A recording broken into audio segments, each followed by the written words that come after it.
we're going to be taking a look at a scenario where Western and Eastern Europe go to war. Now, when we're looking at this map here, we can see that obviously Eastern Europe has a lot more countries than Western Europe does. However, it is important to note that a majority of Europe's power comes from the West, like the UK, France, Germany, Italy, and you can say Spain. Whereas Eastern Europe doesn't have as many powers. I'd say Finland, Ukraine, Poland, maybe Romania, Greece, and Turkey. Now, I do want to talk about what countries I have decided to include and not to include. Obviously, Russia is not going to be in this war because that would just make the East automatically win, whereas in the West, of course, we do still have a lot of powers, in which I decided to add in Turkey because I think they are a good balancing country. So this is the map that I've come up with. You could probably argue a few countries here, like you could maybe argue Germany's Eastern Europe, but I'd say it's definitely more Western Europe. You could maybe argue Austria, you could argue Czechia for the West, but this is more so to do with the Iron Curtain in some ways, also just how culturally they are aligned. Feel free to ridicule me if you want. I do not care though. Anyway, yeah, if you do enjoy this video, make sure to leave a like on it and subscribe to the channel if you are new. And let's go ahead and jump right into the scenario. Alright, so I have decided to give Eastern Europe the status of attacker just to give them an early advantage because I do think the blue team might have a little bit more power over them, but it does have a lot more to do with population as well, considering that, you know, Eastern Europe is fairly populated in some of these countries, looking at you, Greece, and you, Ukraine. But first off, the red team is going to go ahead and make their move in Germany and try to take that country out of the war as soon as possible. They invade off and over towards Berlin, where the German army is mostly stationed in order to protect their capital city. Polish troops make their way up into the north, while Czech troops make their way in from the south. All in all, the plan is to kind of encase Berlin over here and force Germany into surrendering the city. Meanwhile, elsewhere, specifically over here in the Central European area, we have Slovakia, Hungary, and Slovenia, of course, with a bunch of other troops as well, carrying out an invasion of Austria and successfully taking over Vienna. With this, Austria is pretty much screwed. When you're looking at Austria on a map, you're going to notice that like the area that's colored in red right now is really the only important area, as we have a lot of mountain over here, and mountain is not good if you're trying to invade somewhere. So theoretically, Austria could hold out, but once again, mountain also equals no people, and no people equals no country. So essentially, Austria is out of the war, but technically they're not. Up north, we have Finland starting to invade into Sweden, going after the coastal areas. This is a fairly mountainous region, so I don't think that they're going to try to invade it, but just for the sake of looking better, let's go ahead and say that Finland is able to take over this area, even though technically they aren't. I mean, actually, you never know, because the Finnish are crazy. They can do some pretty impressive stuff over here in the cold. Alright, so the red team has gotten the early lead here, and of course that is because they are the attackers. So let's go ahead and go back to Germany, where we have some pretty interesting things occurring. Poland's invasion of the north of the country is going fairly well as they start to get near to Denmark. At this time though, blue team troops specifically from France, the UK, and Spain are arriving over here and are soon going to be able to hold off the Polish and maybe even push them back. So now Poland's new idea is to go down and start the encirclement process, even though Czechia isn't really ready for it. Now of course, Ukrainian troops are flooding the Czechia, Turkish and Greek troops are going up to Czechia, but also over here towards Italy, and of course all the Baltic guys are over here with Poland. It's going to take them a little bit longer to get over here, so that's maybe why Czechia isn't ready, but Poland is going to go ahead and do it no matter what. And just for reference, Berlin is like right there, sort of, might be a little bit more west. But the Poles go down and they complete their encirclement process, but the Czechs are not there to meet up with them. This is going to leave the Poles very exposed to the west, who's going to take advantage of this and start pushing them back in the north, and even towards where they started their encirclement, or would-be encirclement. At this point, Czechia is forced to go up north in order to meet Poland, in which they do, successfully cutting off Berlin from the rest of Germany, fight back the Germans a little bit, but eventually are stalemated by a majority of the German army, which is over here in this Berlin area. The blue team continues to push back Poland in the north until eventually they reach the Polish border, and at this point there is a breakthrough into Berlin, and from here the whole idea of encircling the city fails. Alright, so now we have a map that looks something like this, and the blue team has finally showed up and they are showing out. Down south in Austria, you have more progress happening as they are able to push back into all of the flatter areas of Austria. Now, I say flatter because Austria isn't necessarily a flat country due to the Alps, but these are technically the flatter areas compared to the big rigid mountains. Anyway, lots of Balkan troops are now entering into Italy and over towards Venice, which is not good. So the Italian army kind of takes some of its troops out of Germany in order to hold back over here, in which case is going to lead Czechia to kind of go out into Bavaria. They only bleed out a little bit until they are eventually stopped, but that is progress nonetheless. Up north, we have Finland continuing to snake down the Swedish coast until eventually and finally the Swedish military shows up and starts to stop them from advancing. Now, this land up here, if you don't know geography, like I used to not know geography, is really useless. The population centers of Norway and Sweden are all around the coastal areas, especially in Oslo and Stockholm, so this area isn't too important unless you're factoring in Swedish iron and Norwegian oil. Just ask Germany that. They know the answer. So all in all, the red team is having themselves a pretty good time in this war, as there isn't much opposition to their expansion just yet. A majority of the Ukrainian, Turkish, and Greek troops are now arriving over here in Austria, and it's about to go very well for them in Central Europe. In Italy, they're able to capture Venice and start to go down the Italian peninsula. Back up north in Bavaria, we have the red team pushing back any of the troops that were still defending, and now they enter into the panhandle of Austria, which mountains, but let's go ahead and ignore those and say that Austria officially surrenders over to the red team. So now they're bleeding into northern Italy, and that is not good if you are Italian, unless you want to be a part of the red team, which is very good. So a lot of the world right now is questioning why Western Europe isn't doing more. That's probably because they're too focused on defense in Germany as opposed to protecting Italy, and that's fair enough. Italy isn't a very loyal country to anybody. Just ask World War II Germany. Man, I was about to say that I feel bad for World War II Germany, but I definitely do.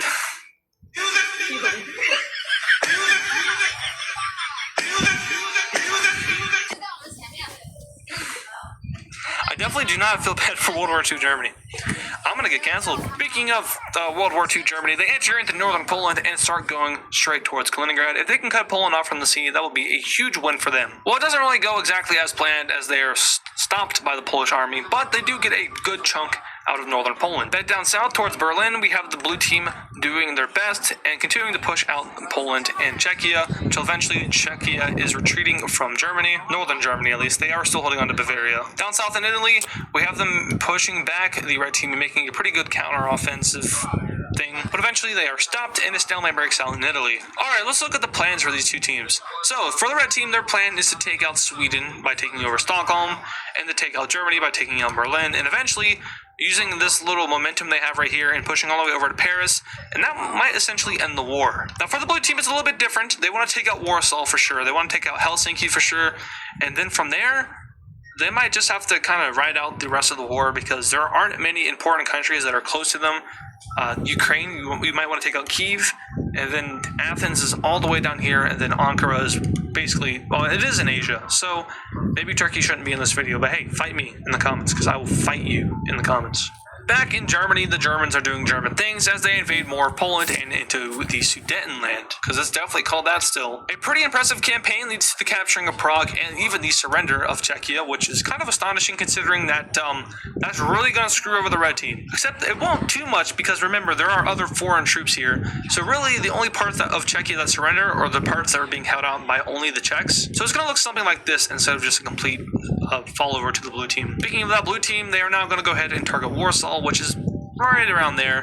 The spearhead pops out from the front line, and their goal is clear to the red team. So, instead of trying to do whatever this was, they're going to start to reallocate their troops up north to Poland in order to hold off the blue team. They lose a little bit more of Czechia, although not too important, but in exchange for that, they are able to stalemate the blue team over here in Poland. Back down in Italy, they are doing Italian things as they are now getting their butt kicked for the second time around. This time is a lot worse as they're now stretching over towards the Mediterranean coast over here in the west. Finally, they meet it. That's not good at all, because now Italy, especially, Rome, is separated from the rest of the blue team, which is up here if you're colorblind. I just realized colorblind people probably can't watch my videos. Sucks. Back up north in Finland, we have them doing some naval invasions, which is interesting for Finland, but they pull them off successfully and make a landing down here in Sweden, and they are very close to Stockholm, which is right there. So Sweden is going to pull some assets from the north in order to hold off and protect their capital city, which will lead Finland to kind of push them around a little bit. Am I overestimating Finland here? Yeah, probably a little bit, but they are a pretty strong country when you look at their military.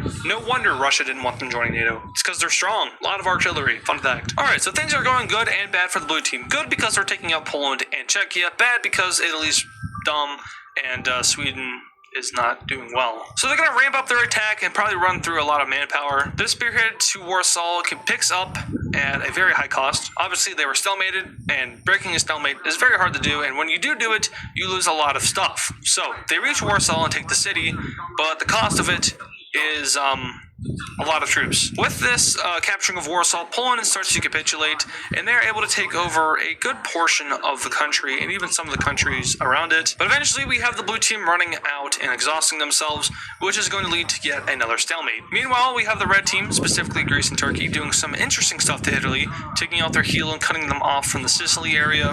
Effectively, they took over this area and even wiped out Sicily, which leads to a two-front war over here in Italy, and Italy is going to go ahead and surrender. Yeah, we all saw that coming. Italians, I apologize, but this is what your country has done to itself. It's not your fault. It's your ancestors' fault, specifically Mussolini and many before him. But with Italy's surrender, ouch, that hurts. Now let's go ahead and zoom out a little bit, talk about this. Realistically, would the red team be able to take out all of Italy? No, because Italy's a top 15 power, I believe. Do I care? No, because I'm a top 15 person. So at this point, everyone's exhausted, but I'm not going to end the war just yet. Let's say that there's a stalemate during the winter time. This war broke out in July, and now it's December, it's cold, it's snowy, and everyone wants to kill themselves. Alright, so the month is now March, and things are melting, and people are angry about this war. During the winter, literally nothing changed on the front line, except for a few incursions over here to Italy in order to try to liberate the country. Obviously, it was cold as hell, so they didn't get very far. In Sweden, they were able to kick out the Finns, but on the other side of things, Austria was retaken by the red team, and that's literally all it. The front lines in Poland didn't change at all. But now they're about to change with Western Europe repopulating at a very rapid rate. Yep, that's right. They repopulated very quickly. And now they're trying to bleed out into all other countries. This is a very ugly invasion. Basically, go ham, take out everyone you can, and end this war. It didn't work in short term, because now the red team is coming back crashing in, and they're taking back even more land than the blue team had before the winter. But little did they know, this is something called a distraction, and it worked very well, because now Italy is being reliberated. Turkey and Greece were off-taken by this event up here, as they were throwing children at the red team, because all their other troops were down here in Italy, and oh god, trust me, it's just it works. So Italy is basically taken back, except for a little bit of stuff that's happening over here in the heel area. They're chilling though, they ain't doing anything. And the blue team's plan of using child labor and countless meat shields has worked, but at the cost of the UN, because the UN was not a big fan of that. Now, of course,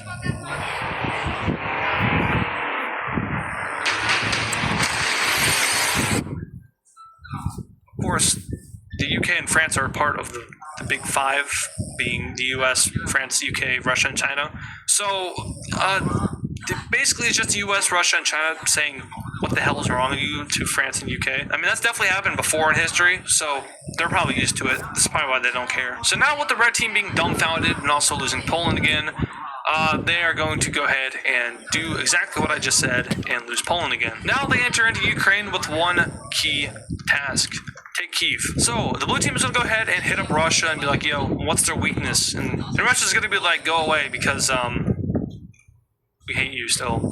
Yeah. So after burning down all the wheat fields and tons of villages in Ukraine, the blue team is successfully making its way towards Kyiv while committing atrocities and war crimes. At this point, the red team is tired of this because Turkey and Greece aren't really pulling their weight anymore. Instead, they're just kind of sitting down here in the Balkans, protecting that area, and not really concerned about what's happening over here in the northern side of the red team. But the blue team, they're working together very nicely and coordinately and doing all their atrocities and war crimes and stuff like that. That's why it's working out so well, because when you work together to do bad things are multiplied by a lot. I'm a genius, by the way. Alright, so the red team has gone to conscription, and that's not good for the blue team, who also is going to conscription.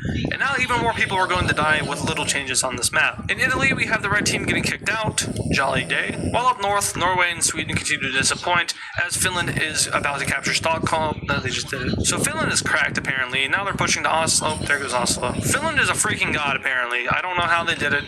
Maybe because I drew it and made it happen, but they did it. And that's a lot of leverage, but unfortunately, Finland is exhausted. They're now just going to go ahead and defend this territory and not send any troops down to mainland Europe like they had previously been.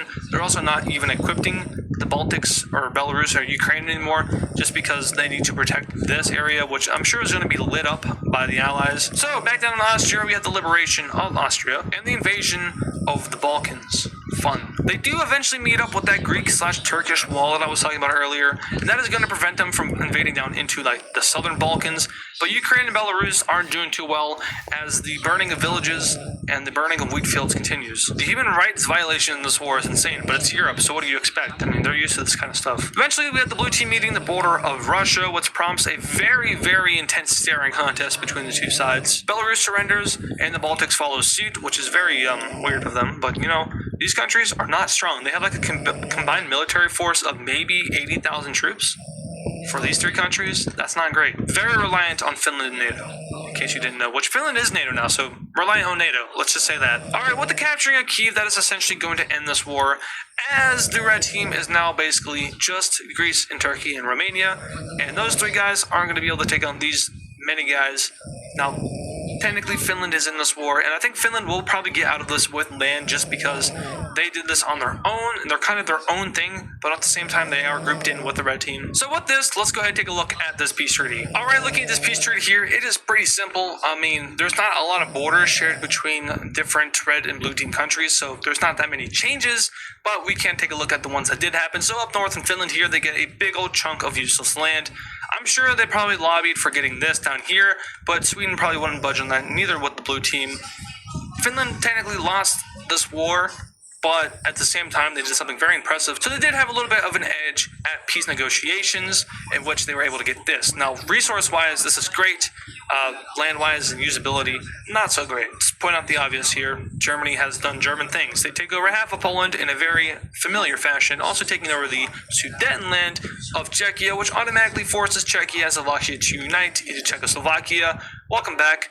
You are going to last maybe 10 years. Austria gets a little bit of land, and Hungary and Slovenia, and Italy finally gets their promises fulfilled and is given land off the Adriatic coast. From here, Slovenia and Croatia are forced to unite into what I presume to be some kind of weird Balkan country.